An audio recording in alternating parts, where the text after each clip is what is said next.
todos los días levantamos nuestras voces para que se entienda cuáles son las prioridades de nuestra comunidad. Las prioridades de nosotros son muy tradicionales en cierto punto, ¿verdad? Buena educación para nuestros hijos, ¿verdad? Un buen trabajo, ¿verdad? Un buen sistema y seguro de salud. Y se está viendo algún nivel de progreso, ¿verdad? No podemos negar que nuestra comunidad ha avanzado, pero deberíamos de tener más. Esto es 5 Preguntas.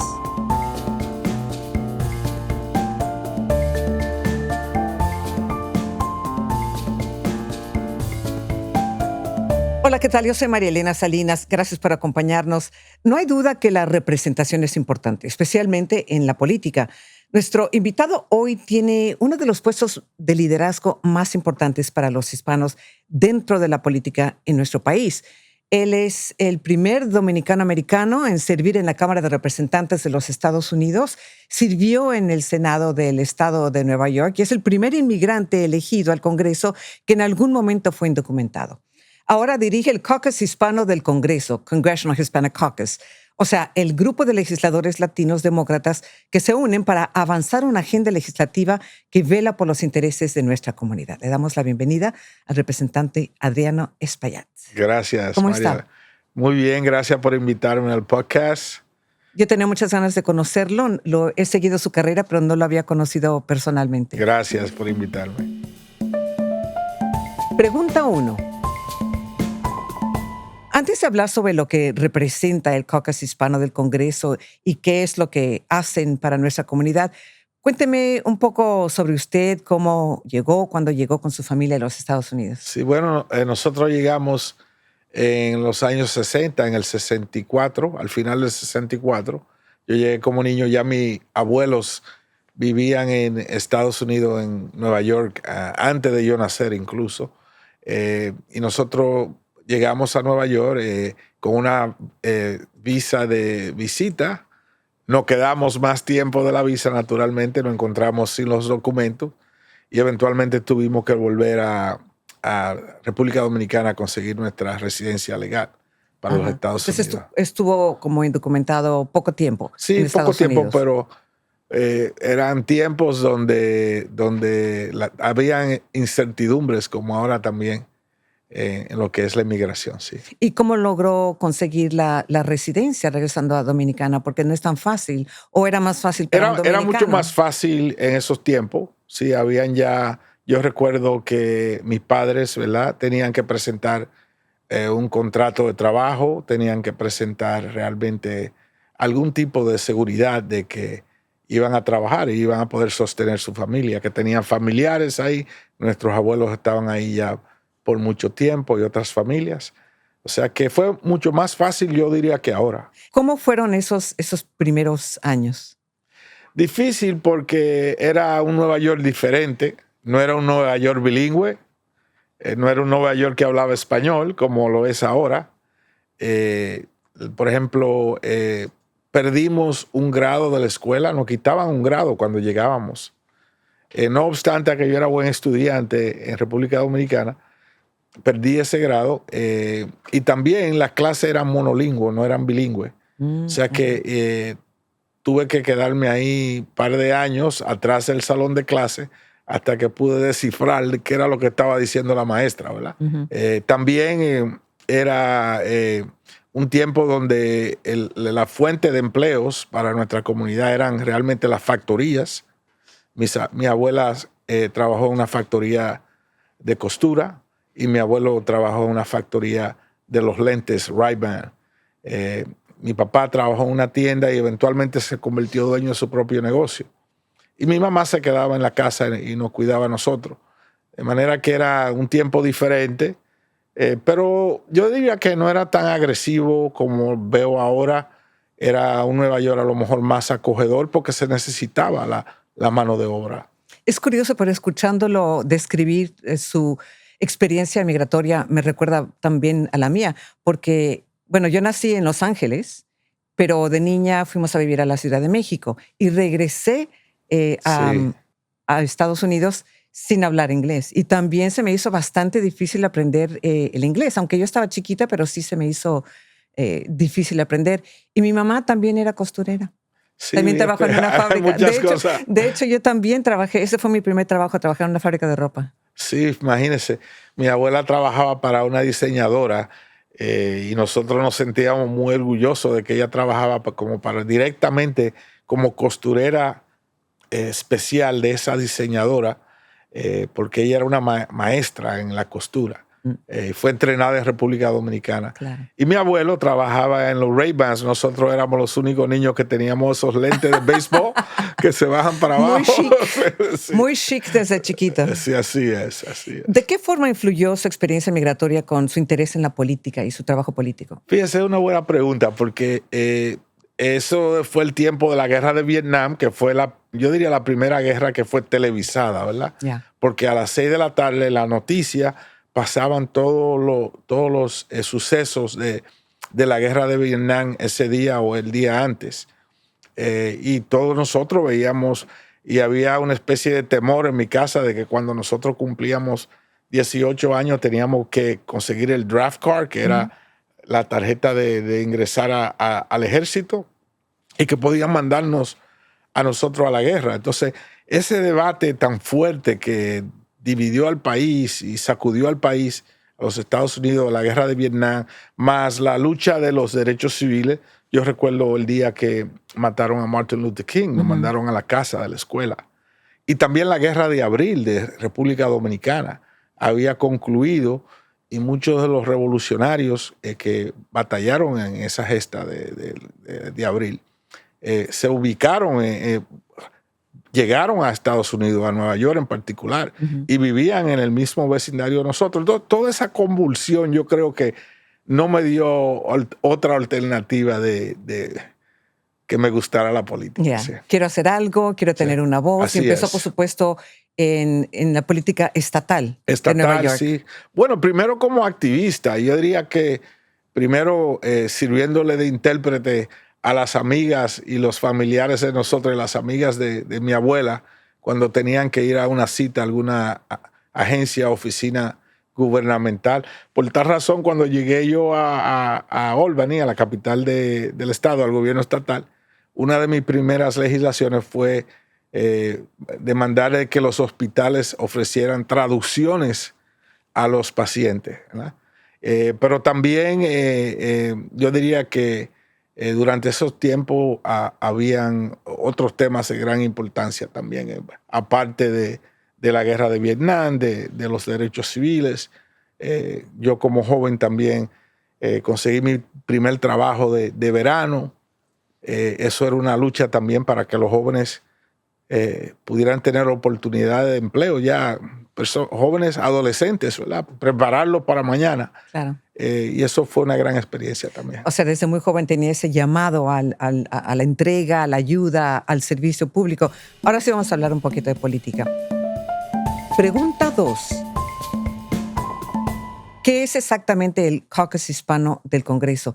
Y cuál es la palabra caucus siempre me acuerdo a lo largo de los años, cuando estaba en Noticiero Univisión, que decíamos, pero caucus no es una palabra en español. ¿Cómo le decimos? ¿Le llamamos grupo? ¿Le llamamos asamblea? Es la bancada, ¿Cuál la es su bancada hispana. bancada, bueno, como le quiera llamar.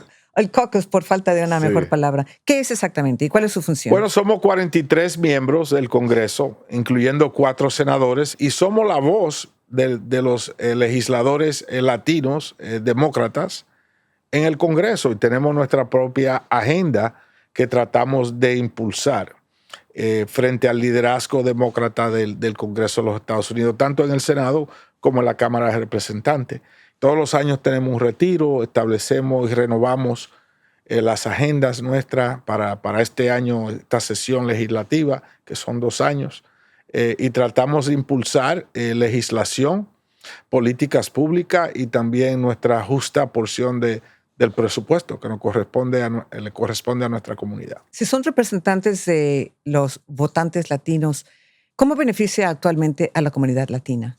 Nosotros estamos, por ejemplo, luchando precisamente en este tiempo no solo por emigración, aunque siempre se da ese debate interno, ¿verdad? Que es, por ejemplo, que si nosotros somos mucho más que migración. Claro que sí, que somos mucho más que migración. En este año, en el retiro, adoptamos la vivienda como un tema principal porque es un tema de gran importancia para la familia nuestra. El costo de la vivienda absorbe muchas veces el 50% o más del ingreso de una familia. Pero también la inteligencia artificial. Nosotros creemos que si nuestra comunidad no se monta en ese carril de la inteligencia artificial, podría quedar 1000 años atrás. Entonces nosotros tenemos que estar ahí luchando para que llegue a las escuelas nuestras, a los centros comunales, a los centros de envejecientes, a todos los sitios, a los negocios nuestros. ¿Algunos de los proyectos de ley que han propuesto ustedes han sido aprobados o cómo van? O sea, en un Congreso tan dividido como Hasta ahora, como el ¿verdad? actual. En inteligencia artificial tenemos un task force que fue establecido para discutir la agenda. Uno de los temas muy importantes es AI literacy, que es la inteligencia artificial en el currículum escolar, ¿verdad? Incluirla en las escuelas. Y estamos luchando para que eso haga un proyecto piloto que se pueda establecer en diferentes estados, para así entonces implementar eso en las escuelas. Yo estuve este fin de semana pasado en una feria de STEM, de ciencia y de tecnología, en mi distrito, donde ya los jóvenes están no solo tratando robótica, sino también la inteligencia artificial. Y me sorprendió bastante el nivel de avance que ellos tienen. Entonces, eso es en esa área. En vivienda estamos luchando naturalmente para que HUD, que es la agencia federal que presta beneficios y servicios para la construcción de vivienda asequible, para que las personas puedan comprar su propia casa, que no sea desmantelada a nivel federal por esta administración. Y en migración no tengo que decirle lo que está sucediendo. O sea, una batalla todos los días en diferentes vertientes. Y los proyectos que hemos presentado son, por ejemplo, el proyecto, uno reciente que se ha presentado es que los agentes de ICE no pueden estar enmascarados, ¿verdad? No pueden tener una máscara cuando ejercen sus funciones. También creemos en la cámara corporal, eso es un proyecto mío, que sirve no solamente para el civil, la persona, sino también para los mismos agentes, ¿verdad? Para ellos mismos protegerse de cualquier tipo de acusación falsa. Y otros proyectos importantes de lo que podrían ser parte de la reforma de migraciones, los soñadores, los trabajadores agrícolas y manteniendo las familias juntas. Esos son los 3 temas de migración principales. Claro, como dice, no me tiene que decir lo que está pasando, pero sí me puede decir lo que están haciendo al respecto. Y esas propuestas que ustedes están haciendo, ¿tienen apoyo de los republicanos, incluso los mismos republicanos latinos? Bueno, sí, fíjese, hay un proyecto de ley que se llama el Acta de Dignidad, que lo presenta una republicana, María Elvira Salazar, que tiene dentro de ese proyecto el tema de los soñadores, de los trabajadores agrícolas y también temas que mantienen a las familias juntas. Entonces es un proyecto bipartidista, ¿verdad? Yo lo apoyo también, yo soy demócrata. Hay republicanos que lo apoyan. Hay algunos republicanos que apoyan iniciativas de migración. No todos objetan, como también hay demócratas que objetan el tema de migración. Claro. Y nosotros tratamos de buscar un consenso y estamos trabajando en eso. ¿Por qué todos sus miembros, los miembros de Congressional Hispanic Caucus, son demócratas? Ahora, los legisladores hispanos republicanos crearon su propio grupo que se llama Congressional Hispanic Conference en el Sí, 2003. ¿No les beneficiaría más a los hispanos si ambos partidos trabajaran juntos para atender sus necesidades? Como el ejemplo que me está dando de que están trabajando juntos en un proyecto de ley de reforma migratoria que no sé qué tanto éxito tendrá, porque usted bien sabe que desde los años 60 se ha estado tratando. Se ha estado tratando. Entonces, ¿no les conviene más trabajar juntos? ¿Por qué estar divididos? Primero, antes de contestar eso, yo creo que es posible que no sea un proyecto tan amplio que incluya todas las cosas, pero que sí se puedan incluir algunas cosas que son mucho más fáciles de aceptar de ambos lados, ¿verdad? Como es el tema de los soñadores o de los trabajadores agrícolas. Vemos como el sector agrícola se queja de que los trabajadores no están acudiendo al campo Tienen miedo que lo van a deportar. Claro. Se van a perder muchas de las cosechas este año por tal razón. Y yo siempre he creído que es un poco, sí, ridículo de que estemos tan divididos. Yo creo que puede existir la posibilidad de que en algunos temas podemos unirnos y trabajar juntos. Yo asisto a las actividades de ese grupo de republicanos y ellos vienen a algunas de las actividades nuestras también. O sea que existe una posibilidad en el futuro de que podamos trabajar en algunos temas, sí. ¿Qué es lo que está pasando? Porque yo veo que usted desde los 80 está involucrado de alguna manera en la política y yo desde los 80 estoy cubriendo la Así política. Y yo nunca he visto el país tan dividido, Washington tan dividido. Yo todavía recuerdo cuando se trabajaba de una forma bipartidista. ¿Qué nos está separando tantos como país? A ustedes como gobierno y al país, a nosotros como ciudadanos. Fíjense, yo me entrené en Albany, en el gobierno estatal de Nueva York, que era un gobierno dividido, ¿verdad? Políticamente. El Senado siempre casi estaba en manos de los republicanos y la Cámara Baja, donde yo tuve 14 años, está dominada por los demócratas. Y eso nos forzaba a trabajar juntos. Y yo recuerdo que la relación mía con republicanos era buena y salíamos a cenar juntos, compartíamos, porque yo también necesitaba los senadores republicanos para que avanzaran la legislación que yo presentaba en la otra cámara, la Cámara Baja. Y cuando yo llegué a Washington, a mí me sorprendió ver esta división tan aguda de que ni siquiera salían a cenar juntos, ¿verdad? O a compartir, o hablar de un tema del béisbol que me gusta a mí.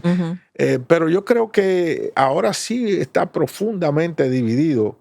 Yo creo que eso viene desde arriba, ¿verdad? Desde la Casa Blanca y el tono y la atmósfera que se ha creado, la agenda política que se ha avanzado ha sido muy agresiva. El tema de migración se ha utilizado como un armamento político.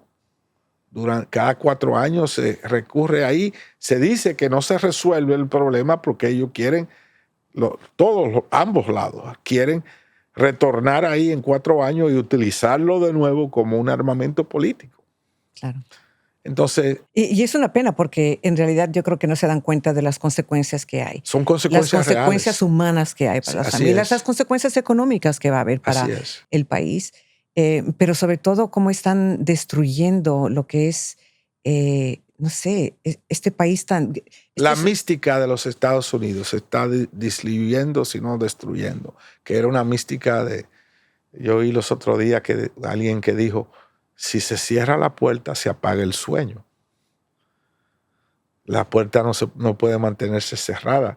Tiene que estar, aunque sea un poquito abierta, para que exista el sueño, la aspiración. Entonces, yo creo que eso se está afectando dramáticamente ahora sí. Pregunta 3. Congresista, no es ningún secreto que el Partido Demócrata ha perdido el apoyo de muchos votantes hispanos. ¿A qué lo atribuye? Nosotros no hemos olvidado, a lo mejor no nos hemos zambullido en el mar, en el agua, profundamente suficiente para entender a nuestra comunidad. Yo creo que el Partido Demócrata todavía no entiende a la comunidad latina. No lo entiende. A lo mejor lo entiende en inglés, pero no en español. Y por tal razón no estamos al día o al tanto de sus sentimientos y sus opiniones. ¿Y cuál es el papel del Hispanic Congressional Caucus? Para ayudar a eso. Ayudarle al partido a entender. Empujar para como eso. Somos el segundo grupo votante más grande del país después del anglosajón blanco. Nosotros empujamos para que se nos entienda mejor y traemos a la mesa nuestros temas de importancia. Todos los días nos levantamos nuestras voces para que se entienda cuáles son las prioridades de nuestra comunidad. Las prioridades de nosotros son muy, muy tradicionales en cierto punto, ¿verdad? buena educación para nuestros hijos, ¿verdad? Un buen trabajo, ¿verdad? Un buen sistema y seguro de salud. Queremos avanzar. Hasta cierto punto rechazamos o nos negamos al avance personal para que nuestros hijos vayan adelante. Ujú. Y que le ofrezcan esas oportunidades a ellos. Y se está viendo algún nivel de progreso, ¿verdad? No podemos negar que nuestra comunidad ha avanzado, pero deberíamos de tener más. Claro, pero está dividida, eso sin duda, está dividida en términos ideológicos. ¿Se puede hablar hoy en día de un voto latino unificado o ya no existe? Hay temas sociales donde nosotros sí podemos unirnos y hay temas económicos donde nos podemos unir y hay otros que no. Pero el tema migratorio El tema también migratorio dividió al votante latino. dividió al O sea, votante ese fue latino. uno de los temas que llevó a muchos Sí, latinos porque, a votar a favor de los republicanos. por ejemplo, fíjese, muchas personas que están aquí por 10 años tratando de regularizar su estatus no quieren ver a nadie brincar la línea. Claro. Nosotros nadie queremos ver a nadie brincar la línea, especialmente si tenemos un tiempo esperando disciplinadamente en la línea. Entonces, eso causó un malestar. También, ¿Pero hay línea? bueno, sí hay una línea. Lo que pasa es que la línea es muy larga y la espera es muy larga.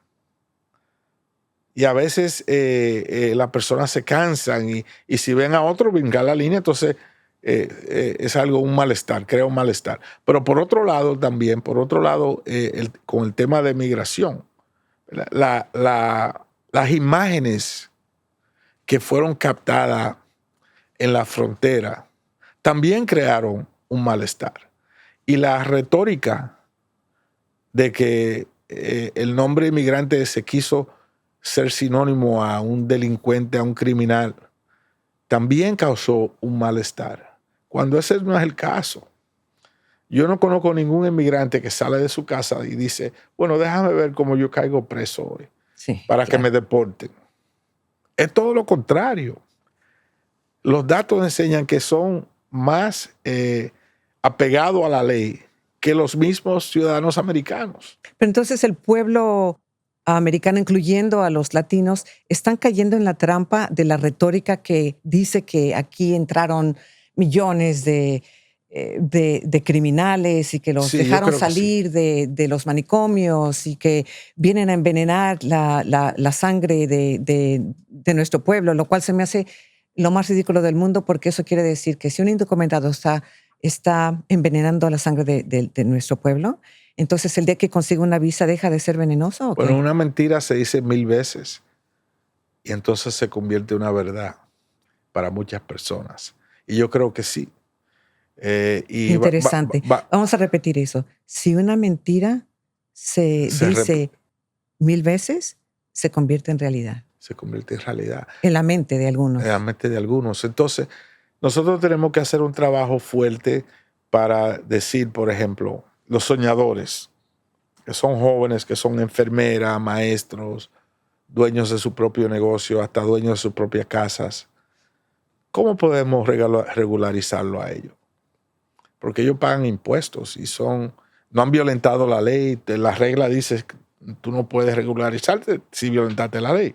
¿Cómo podemos regularizarlo? ¿Y cómo pueden regularizarlo? Cuando estamos ahorita ante un gobierno que dice que cualquier persona que está en el país sin documentos está cometiendo un crimen y debe ser deportada o puede ser deportada.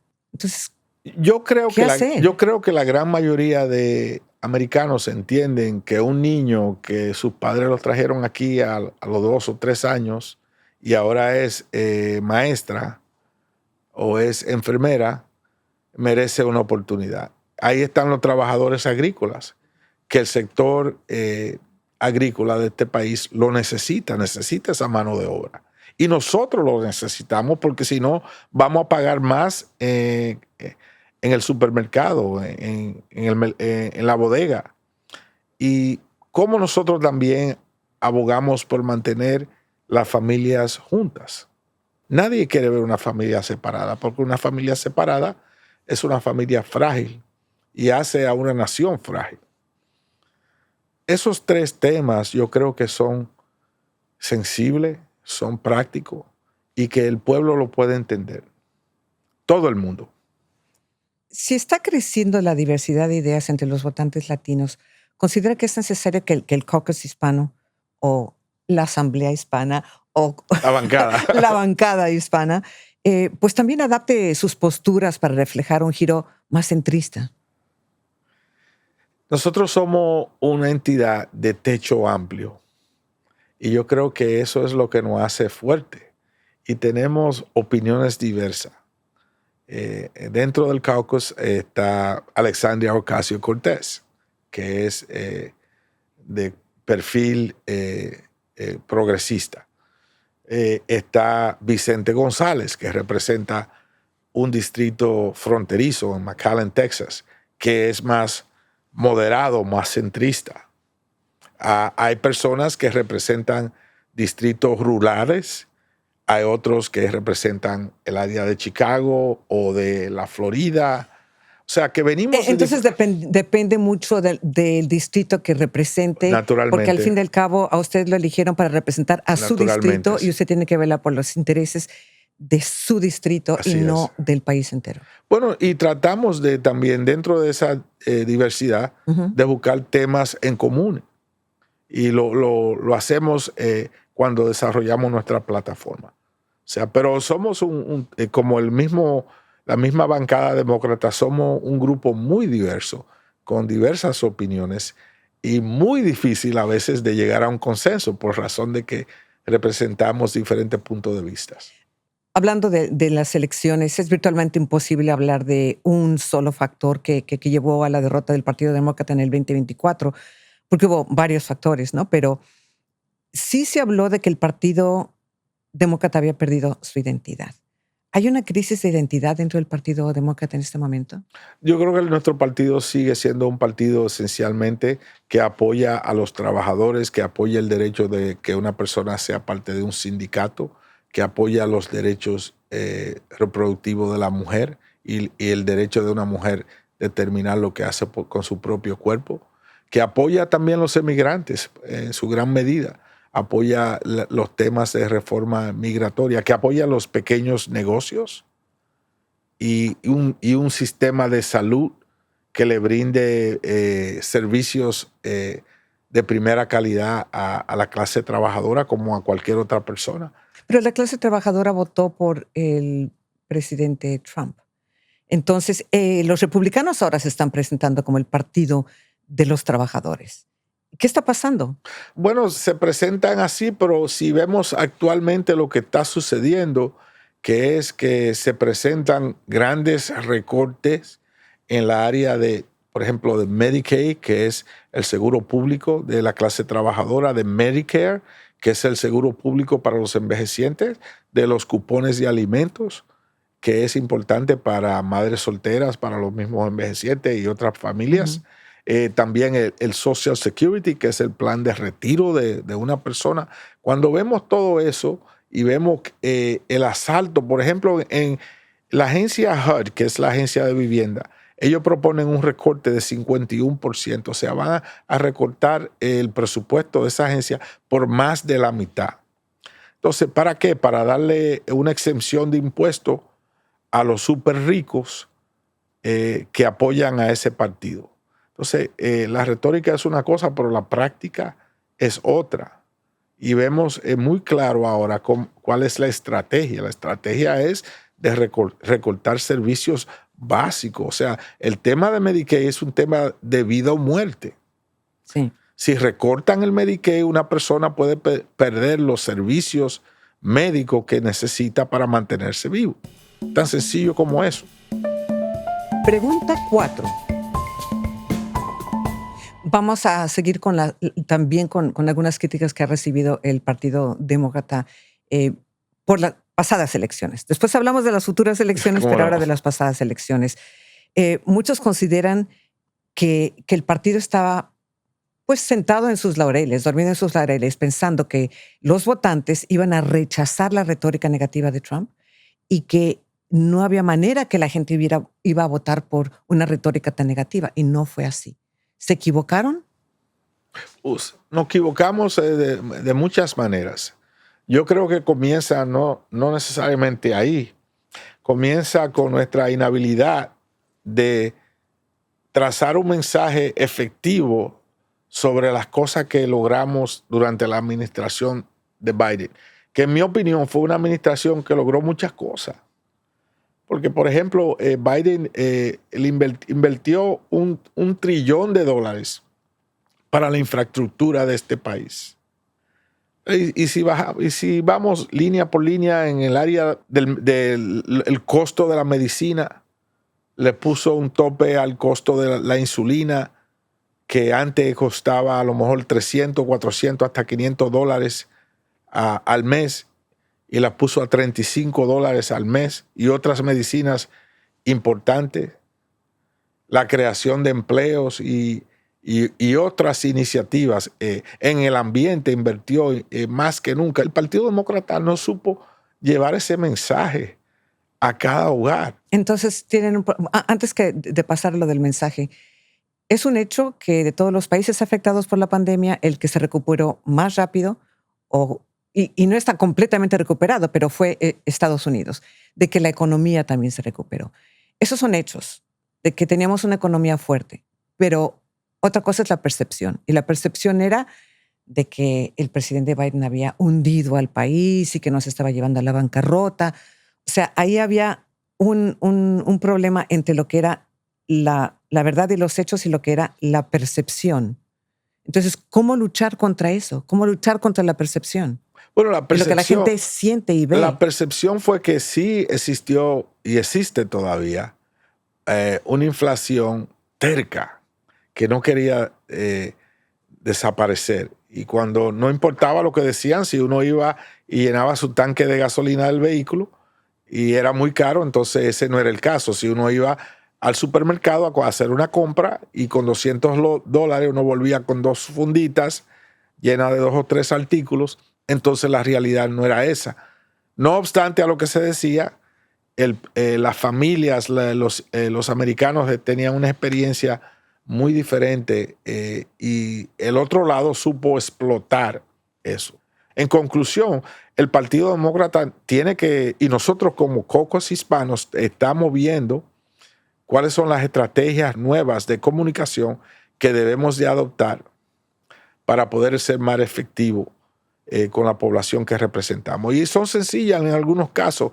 A una persona, a un mexicano de Texas, tú no le hablas igual que a un mexicano de Los Ángeles. Exacto. A un cubano tú no le hablas igual que a un dominicano. A un dominicano tú no le hablas igual que a un puertorriqueño. Sí, o un centroamericano. Sí, bueno, si tú quieres que hablarle a un dominicano, tú le mandas al Big Papi. Si tú quieres hablar con un puertorriqueño, a lo mejor tú le mandas a J-Lo, ¿verdad? O a Bad Bunny. O a Bad Bunny, ¿verdad? Y Bad Bunny tiene una manera muy peculiar de cómo se comunica. De manera que nosotros sí tenemos que adoptar mejores estrategias y métodos para comunicarnos con nuestra comunidad. ¿Usted cree que la bancada latina del Congreso tiene el mismo peso político que tuvo en otras administraciones? ¿O están perdiendo influencia? No, yo creo que tenemos más influencia. Somos más, pero yo creo que somos más diversos y tenemos más calidad. Y tenemos personas que sin duda son ya voces nacionales, como lo es Alexandria Ocasio-Cortez. Tenemos experiencia como la tiene una legisladora como Nidia Velázquez. Tenemos líderes emergentes como el senador Alex Padilla. Tenemos regionalmente aquí en la Florida, tenemos naturalmente a Darren Soto y a Maxwell Frost, que es un joven que tiene una plataforma inmensa en torno a las armas de fuego. Y tenemos realmente una gran bancada que tiene un impacto diario en lo que es no solo la legislación y el presupuesto, sino también las políticas públicas que se establecen en los Estados Unidos. Yo escucho esa pregunta todo el tiempo y me imagino que usted también. ¿Qué están haciendo los demócratas para frenar los excesos de la administración Trump en este momento? Nosotros tenemos 3 caminos que hemos tomado. Primero es en los tribunales. y estamos envueltos en más de 130 litigios de diferentes índoles en torno a las órdenes ejecutivas y las acciones que ha tomado el presidente Trump. Por ejemplo, hay un litigio para tratar de darle reversa al tema de las áreas sensibles, ¿verdad? Sensitivas. Él acaba de decir, el presidente, de que ICE puede entrar a una iglesia, que puede entrar a un salón de emergencia de un hospital, que puede entrar a una escuela. Nosotros decimos que deben de haber áreas sensitivas que no deben de tocar. Claro. Y hay un litigio para tratar de traer esa política pública que la estableció la administración de Biden. Ese es un proyecto de ley mío que yo presento y es la administración de Biden que entonces viene y dice, no, ICE no puede entrar a estas áreas como política pública, como también implementó la cámara corporal para los agentes de ICE y fronterizos. Entonces, hay 130 litigios, algunos de los cuales nosotros somos litigantes, estamos directamente envueltos en el litigio y algunos de los cuales también hemos ganado. El segundo camino es el de legislativo y presupuestario. Y en este caso, por ejemplo, en el presupuestario, vimos cómo perdimos un voto importantísimo en el último debate del presupuesto, pero fue por un voto que perdimos, por un solo voto. Y se dio un debate fuerte ahí dentro de cuáles eran las medidas que se iban a tomar presupuestarias para este año. Y finalmente es la opinión pública, el sentimiento público. Abraham Lincoln dijo que un pueblo no puede hacer nada si no tiene el sentimiento público. Entonces, la comunidad nuestra, el país, cómo nosotros lo motivamos para que traiga estos cambios. Y vimos lo que pasó unos meses atrás con las marchas que se dieron a través del país. Eso se llama el sentimiento público. Sí. Entonces, esos son los tres caminos que hemos cogido. En los tribunales, legislativo y presupuestario, y también la política de orientar a nuestra comunidad. ¿Qué hace usted personalmente para no perder la conexión con su comunidad dominicana? Porque usted, estoy seguro que es uno de los tantos orgullo dominicano y que tanto en la isla como acá están orgullosos de usted. Bueno, yo soy fanático del béisbol, naturalmente, y me gusta ver mis juegos de béisbol con amigos en sitios públicos. Voy a la calle, compro un aguacate, compro un plátano, compro cualquier producto, como cualquier persona. Camino en las calles regularmente de los vecindarios donde yo vivo y eso me ayuda a mí, me inyecta esa positividad y energía. Y realmente para mí es un baño de pueblo, como dicen. ¿Cómo le dicen? ¿Plátano Power? Plátano Power. Sí. Mangú Power. Mangú Power. Pregunta 5. Usted es padre de 2 jóvenes, tiene 2 nietos. ¿Qué legado le quiere dejar a ellos? Bueno, que a lo mejor que la puerta esté un poquito más abierta. Un poquito más abierta. Si algo yo quiero que se me reconozca a mí en el futuro, que a lo mejor yo fui como una especie de portero para a lo mejor abrirle un poquito más la puerta para que la gente no tenga tanta lucha, coja tanta lucha y tanto esfuerzo para simplemente poder entrar. Muchísimas gracias. Gracias a usted. Congresista español. No se olviden de suscribirse en YouTube o en su plataforma favorita de podcast para no perderse ni un episodio. 5 Preguntas es un podcast de Latino Content Studio producido por Adonde Media. Nuestra productora es Mayra Rocha, asistente editorial Natalie Villalona, coordinador de producción Nicolás Sosa, ingeniero de audio Martín Cruz, supervisor de producción y editor de video Mariano Payela, editora de guión y productora ejecutiva es Martina Castro. De Latino Content Studio, la coordinadora de estudio es Isi Gravano. La ejecutiva a cargo es Mónica Bueno. El productor ejecutivo es Pete Corona.